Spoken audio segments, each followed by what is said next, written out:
خیراً بارک اللہ فیک۔ شیخ محترم مکاتب کی ناکامی کے اسباب اور ان کا علاج پیش کر رہے تھے۔ آج کے سیمینار کا یہ خلاصہ اور بہت ہی اہم ترین بنیادی نکات ہمارے سامنے پیش کیے ہیں۔ مقامی سطح پر کمیٹی تشکیل دے کر کے ہم اپنے مکاتب کا سدھار کر سکتے ہیں انشاءاللہ۔ اب میں کرنا پڑے گا انشاءاللہ اس سلسلے میں تاثراتی کلمات پیش کرنے کے لیے، کیونکہ ٹائم زیادہ ہو چکا ہے اور صدارتی کلمات بھی سننی ہے۔ سب سے پہلے میں فضیلت الشیخ مولانا محفوظ الرحمن فیضی حفظہ اللہ سے التماس کروں گا کہ وہ 2 منٹ میں تاثراتی کلمات پیش کریں۔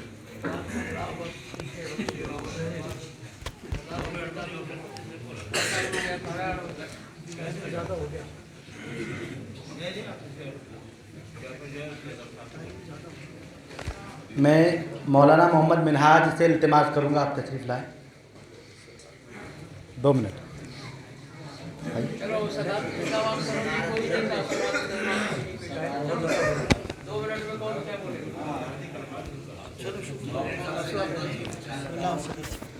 صدارتی کلمات پیش کرنے کے لیے میں شیخ محترم امیر صوبائی جمعیت اہل حدیث مدھیہ پردیش عبدالقدوس عمری حفظہ اللہ سے التماس کروں گا آپ تشریف لائیں۔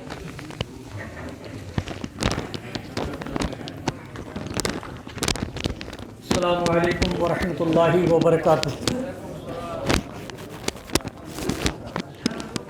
حامدا و مصلیا اما بعد، اعوذ باللہ من الشیطان الرجیم، بسم اللہ الرحمن الرحیم، اقرأ بسم ربک الذی خلق۔ قابل احترام علماء ذی وقار، مدرسین مکاتب اور حاضرین باتمکین، الحمدللہ مقامی جمعیت اہل حدیث اری قابل مبارکباد ہے جس نے آج ایک بہت ہی اہم پروگرام، جو یقیناً اپنی نوعیت کا منفرد پروگرام تھا اور جس کے نتائج انشاءاللہ العزیز اچھے ہم اور آپ کو دیکھیں گے، اور جو علماء کرام ہمارے مابین جلوہ افروز تھے اور ہیں تقریباً، اور جو مقالہ انہوں نے پیش کیا ہے، تو ان مقالہ نگار نے بھی ہر وہ کمزوری جو مکتب میں ہے اس کو اجاگر کرنے کی کوشش کی، اس کا حل بتانے کی کوشش کی، لیکن یہ حرف آخر نہیں ہے۔ 4 باتیں ہیں۔ اولاً علماء کرام نے مکاتب کی اہمیت کو واضح کیا اور یہ بتایا کہ یہ بنیادی علم جو ہے یہ مکتب سے حاصل ہوتا ہے، مدارس اعلیٰ تعلیم کے لیے ہیں، اور موازنہ کر کے دلائل کی روشنی میں اشارے اور کنایہ میں بتایا کہ مدارس کے مقابلے میں مکاتب زیادہ اہمیت کے حامل ہیں، اس لیے کہ وہ فرض کفایہ جو علم حاصل ہوتا ہے وہ فرض کفایہ ہے، اور یہ فرض عین ہے جو مکتب میں حاصل کیا جاتا ہے۔ دوسری بات، آج ایک شیخ نے یہ بھی اشارہ کیا کہ ہمارے زوال، ہمارے پستی کے اسباب میں ایک سبب یہ بھی ہے کہ مکتبی تعلیم سے ہم ناآشنا ہیں۔ تو یقیناً یہ بات ہے، جیسا کہ اکثر علماء کرام نے یہ آیت پڑھی تھی، اقرأ باسم سورہ علق کی ابتدائی 5 آیات۔ تو میرے بھائیوں اور دوستو، غور کرنے کی بات یہ ہے کہ جس دور میں یہ آیت نازل ہوئی، جس زمانے میں، اس وقت مکہ کے حالات کیا تھے؟ غربت اپنے منتہا پر تھی، ذلت اور رسوائی اہل مکہ کی بالکل آفتاب نصف النہار کی طرح عیاں، مفلسی، قلاشی،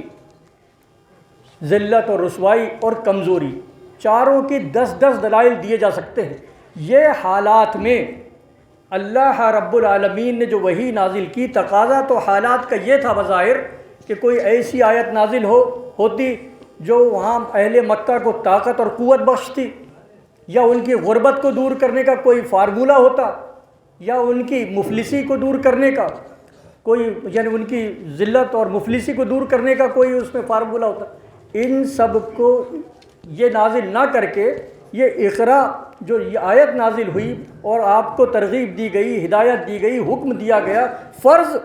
فرض عین کے لیے دلائل دیے جا رہے تھے۔ یہ آیت کا پہلا لفظ یہ امر کا صیغہ ہے اور سارے مسلمان اس کے مخاطب ہیں، اور الامر یدل علی الوجوب، یہ تو فرض یہاں سے ثابت ہوتا ہے، بجائے اس کے ہم طلب العلم فریضۃ علی کل مسلم کہیں۔ تو ان حالات میں مکہ میں اللہ نے یہ جو حکم نازل کیا اشارہ ہے کہ اگر ہم چاہتے ہیں کہ ہماری غربت، مفلسی اور قلاشی دور ہو، ہمارا یہ ضعف جس کا شکوہ اور گلہ اس ملک میں صبح و شام کرنا پڑ رہا ہے اور ہے، یہ مسئلہ ہو یا ہماری کمزوری کا مسئلہ ہو، سارے مسائل کا حل اس میں ہے کہ ہم دین کی بنیادی تعلیم سے آراستہ ہو جائیں۔ یہ حل اللہ نے پیش کیا۔ دوسری بات، ہمارے مدنی صاحب نے ایک آیت پڑھ کر یہ بتایا کہ نبیوں نے بھی اپنے اولاد کو یہی تعلیم دی، وَإِذْ قَالَ لُقْمَانُ لِابْنِهِ۔ یہ آیت پڑھ کر غور میں اس کی تفصیل میں تو جا نہیں سکتا اور وقت بھی نہیں، غور کرنے کی بات یہ ہے کہ لقمان نے صرف حضرت لقمان نے اپنے بیٹوں کو یہ تعلیم دی کہ تم اللہ کے ساتھ کسی کو شریک مت کرنا، لا تشرک باللہ ان الشرک لظلم عظیم، یہ تعلیم دی۔ یہ باپ نے اپنے بیٹوں کو یہ تعلیم دی کہ تم اللہ کا حق ادا کرنا، تو اللہ تعالیٰ کو اپنے اس بندے کی ادا اس قدر پسند آئی کہ اللہ پاک نے ساری دنیا کے باپوں کو، بیٹوں کو، ساری دنیا کے بیٹوں کو، ساری دنیا کی اولاد کو، اور بیٹوں کو نہیں بیٹیوں کو بھی یہ حکم دے دیا، وَوَصَّيْنَا الْإِنسَانَ بِوَالِدَيْهِ حَمَلَتْهُ أُمُّهُ وَهْنًا عَلَى وَهْنٍ، کہ دیکھو اپنے ماں، اور یہ دونوں آیتیں متصل ہیں، مطلب معنی بات آئی ہے۔ تو کہیں نہ کہیں لقمان نے جو اللہ کا حق بتایا، اللہ کو لقمان کی یہ ادا اس قدر پسند آئی کہ اللہ تعالیٰ نے مطلب یہ کہ ساری اولادوں کو، چاہے وہ بیٹے ہوں کہ بیٹی ہوں، سب کو یہ بتا دیا کہ اپنے ماں باپ کے ساتھ حسن سلوک کرنا۔ کب؟ جبکہ ماں باپ یہ دینی علم سے اولاد کو اگر آراستہ اور پیراستہ کریں، انہوں نے چونکہ توحید، بنیادی جو تعلیمات ہے، توحید ہے، رسالت ہے، بعث بعد الموت ہے، فکر آخرت ہے، ایمان بالآخرت ہے، یہ تعلیم تو ہونا چاہیے۔ چوتھی بات جو میں یہاں کرنا چاہتا ہوں اور یہ عرض کرنا چاہتا ہوں کہ ہم کسی بھی چیز کی اہمیت، ضرورت، افادیت اور فضیلت بیان کرنے کے لیے ہمارا منہج نہیں ہے غلو کا، سیدھی باتیں ہونی چاہیے۔ غلو اور خلو، افراط اور تفریط یہ ہمارے اسٹیجوں سے ہرگز نہیں ہونا چاہیے۔ ہم یہ مانتے ہیں کہ اللہ پاک نے یہ آیت نازل کی، اور یہ آیت جو ہے اللہ کے رسول صلی اللہ علیہ وسلم پر نازل ہوئی، تو اس آیت کے نازل نزول کے وقت پیارے رسول کی عمر کیا تھی؟ عمراً بھی وہ مکتب کی تعلیم حاصل کرنے کے لائق نہیں تھی، بڑھ چکی تھی عمر۔ دوسری چیز یہ کہ مکتب کا ذکر ہے یہاں، مکتب کی تعلیم، یہ صحیح ہے کہ لفظ مکتب جو ہمارے اسلاف نے لیا ہے وہ انہی آیات میں سے لیا ہے، علم بالقلم،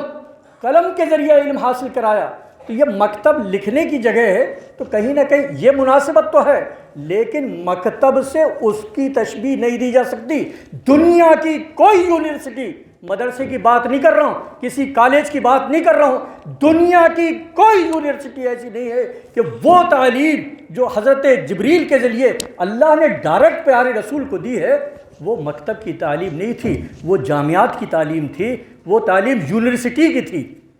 وہ بہت ہائی فائی تعلیم تھی جس کے اندر سائنس بھی تھی، طب بھی تھا۔ کون سا علم ہے، کون سے وہ علوم و فنون ہے جو اس میں نہیں ہے قرآن میں، اس کو مکتب کی تعلیم نہیں تھی۔ ہم مکتب سے ہم نے جو مراد لیا ہے، وہ مکتب سے مراد یہ لیا ہے کہ یہ جو اس وقت ہمارے مکاتب ہیں، اور مکاتب جن اغراض کے جو اغراض و مقاصد ہمارے ضلع کے اندر ہیں، اور یہ کہ جو دشواریاں ابھی پیش آ رہی ہیں اور دن بدن اس کا معیار گرتا جا رہا ہے، ہمارے بچے علم سے دور ہوتے جا رہے ہیں، اور کہیں نہ کہیں والدین کی باز پرس بھی ہونا ہے، اس معیار کو کیسے سدھارا جائے، اس میں کیسے ان کی اصلاح ہو مکاتب کی، اور کیسے ہمارے بچے دینی تعلیم سے آراستہ اور پیراستہ ہو سکے، یہ اس قسم کے باتوں کے لیے تقریباً یہ پروگرام منعقد ہوا تھا کہ آج ہم نے سارے علماء کرام کو یہاں مدعو کیا، سارے ذمہ داران جماعت و جمعیت اور قوم کو یہاں جمع کیا گیا، سربراہ شخصیات کو، تاکہ ہم آج سر جوڑ کر بیٹھیں اور ضلعی لیول پر علم دین کے تعلق سے سب اپنی توجہ کو اس طرف مرکوز کریں، مبذول کریں اور کوئی حل نکالیں۔ الحمدللہ میں سمجھتا ہوں یہ پورے پروگرام میں ایک لمبا وقت درکار ہے بلا شبہ، لیکن ایک چیز تو یہاں اٹھنے سے پہلے ہو سکتی، قدر اصلاح صرف اس معنی میں ہو جائے گی کہ ہم اٹھنے سے پہلے یہ عہد کر لیں کہ ہر قریہ کے اندر، ہر بستی کے اندر، ہر گاؤں کے اندر جو مکتب چل رہے ہیں، جس بھی اندازے سے چل رہے ہیں، وہاں کے باشندے، وہاں کے ذمہ داران اور وہاں کے لوگ اس مکتب کی طرف توجہ کر رہے ہیں۔ کل سے وہ دیکھیں، مجھے یاد آتا ہے آج سے 10 سال پہلے ہم نے مکاتب کا انعامی مسابقہ رکھا تھا، مولانا صادق الرحمن صاحب کی صدارت تھی، بڑے بڑے مکاتب، پورے ضلع کے سارے مکاتب کے بچے الحمدللہ اس میں بچوں نے شرکت کیا تھا۔ مکتب فرسٹ آیا تھا ٹکاری کا، یہ چٹکا ٹکاری کا۔ مجھے بڑی فکر کہ ایسے بڑے بڑے اساتذہ ہیں دیگر مکاتب میں، استاذ الاساتذہ ہیں بعض مکاتب میں، اور یہ کہ بڑی بڑی تنخواہوں پہ یہ چھوٹا سا مکتب فرسٹ۔ میں خود ہو کے گیا، واللہ العظیم آج مسجد میں کھڑا ہوں، مجھے فکر ہوئی کہ پتہ لگایا جائے۔ میں وہاں گیا تو معلوم یہ ہوا کہ ایک رفیق صاحب پڑھاتے ہیں، 1 گھنٹہ 1.5 گھنٹہ پڑھاتے ہیں مکتب میں، چلے جاتے ہیں، 5 وقت نماز پڑھانے کی بھی ذمہ داری ان کی نہیں۔ تو میں تحقیق میں لگا کہ وجہ کیا ہے۔ معلوم یہ ہوا کہ یہاں 2 بھائی رہتے ہیں ناندی والے، جنہیں کہا جاتا ہے عبدالحق بھیا اور عبدالحی بھیا۔ کبھی ایسا نہیں ہوتا کہ دوران مکتب و مسجد میں آ کر نہ بیٹھتے ہوں۔ وہ مدرس کی بھی نگرانی کرتے ہیں، بچوں کی بھی نگرانی کرتے ہیں۔ اس کا نتیجہ کہ پورے ضلع میں پہلا فرسٹ جو مکتب آیا تھا وہ ٹکاری کا آیا تھا۔ یہ اشارہ ہے اس بات، بلکہ دلیل ہے، واضح دلیل ہے، بین ثبوت ہے اس بات کا کہ اگر بستی کے باشندے، بستی کے ذمہ داران اگر اپنے اپنے مکتب کی طرف تھوڑی سی توجہ کر لے تو یہ مکتب کا معیار بھی سدھر جائے گا، اور باقی جو بڑا اچھا طریقہ کار اور پھر لاہ عمل اور منصوبہ بندی، پلاننگ اور یہ جو بتائی گئی ہیں، یہ سب یہ بعد میں انشاءاللہ اس پر عمل ہو، اور ہونا بھی چاہیے، ضروری ہے، اور تاکہ یہ ہمارے مکاتب جو ہیں یہ ان میں سدھار آ سکے اور ہمارے بچے دینی تعلیم سے آراستہ اور پیراستہ ہو سکے۔ السلام علیکم ورحمۃ اللہ وبرکاتہ۔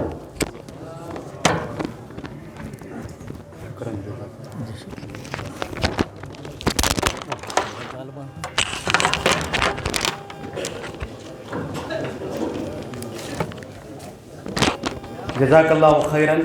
بارک اللہ فیک۔ ابھی شیخ محترم صدارتی کلمات پیش کر رہے تھے۔ الحمدللہ یہ پروگرام مقامی جمعیت اور مساجد کے ذمہ داران کی جانب سے، علماء کی کوشش سے انجام پایا۔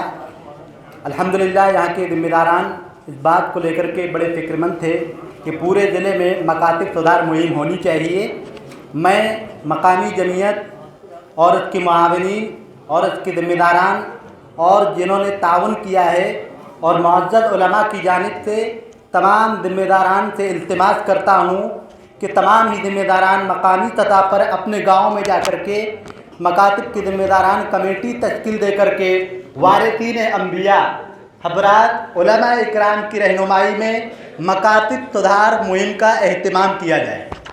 انشاءاللہ امید ہے کہ جس مقصد سے یہ پروگرام اہلیان اری نے منعقد کیا ہے، انشاءاللہ یہ مقصد آپ لوگ لے کر کے جائیں گے، اور علماء کی رہنمائی میں ان کو ساتھ لے کر کے انشاءاللہ مکاتب سدھار مہم کا اہتمام کیا جائے گا۔ اسی کے ساتھ ہی میں تمام ہی معزز علماء اکرام کا شہر سے اور آس پاس سے تشریف لائے ہوئے معزز علماء اکرام کا شکر گزار ہوں کہ انہوں نے مقامی جمعیت کی دعوت پر لبیک کہا اور حساس اور اہم ترین موضوع پر جو ہے مقالہ پیش کیا اور علمی نکات پیش کیے۔ اسی کے ساتھ مختلف مساجد سے ذمہ داران مدرسین کا بھی تہ دل سے شکر ادا کرتا ہوں کہ انہوں نے ہمیں ہماری دعوت پر لبیک کہا۔ اور اخیر میں ذمہ داران مسجد حاضہ اور چھوٹی مسجد اور مقامی جمعیت کے ذمہ داران کا بھی شکر ادا کرتا ہوں، اور معاونین کا اور رضاکاران کا، جنہوں نے بڑی محنت اور تگ و دو سے اس مجلس کو سجایا اور حتی المقدور جو ہے آپ لوگوں کی خدمت کرنے کی کوشش کی۔ اس میں اگر کچھ کمی بیشی ہوگی تو میں اپنی جانب سے مقامی جمعیت کی جانب سے جو ہے معافی طلب کرتا ہوں۔ جو ہے اللہ تعالیٰ ہمارے نیک عزائم کو قبول فرمائے، اور مکاتب جو بڑا اہم ٹاپک ہے، اللہ تعالیٰ اس میں ہمیں سدھار کرنے کی توفیق عطا فرمائے۔ اسی کے ساتھ مجلس کے اختتام کا اعلان کیا جاتا ہے، سبحانک اللہم وبحمدک اشہد ان لا الہ الا انت استغفرک واتوب الیک۔ انشاءاللہ اذان کے 5 سے 10 منٹ کے بعد جماعت کے اختتام کا اعلان کرتی ہے۔